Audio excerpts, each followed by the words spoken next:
काली सोनपुर जिले में किसी समय मुझे कटई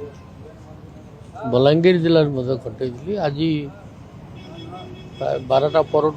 बरगढ़ जिले में बाटे बहुत याड देखली इटी बहुत चाषी भाई मान सहित कथबार्ता बर्तमान भयावह परिस्थिति चाषी मान मन असरती असंतोष सरकार जहाँ कहते प्रकृत में कार्यकारी होना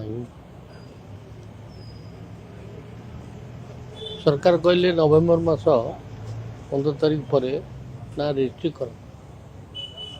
लोके कले कि एपर्यंत से टोकन पाइबा समर्थ हो पारि ना चाषी मैंने धान आणुन ताकू सीधा से मैंने मिल मालिक पाक पठे दौरान से मैंने किणु रखुना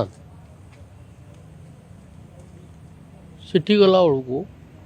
मिल मालिक ही ओजन करके रखुच आ काटती से भी करुच देखो ये प्राय धान कटा नवेम्बर मास हुए नवेम्बर रु आसिक डिसेम्बर मास 27 तारीख है ता भितर जी धान शुखा कथा शुखी सारी ताठू अधिका के शुखर आहरी 5 क्विंटाल 6 क्विंटाल 2 क्विंटाल कई कई रही काटती कर पैसा से अनुपात पाऊना जी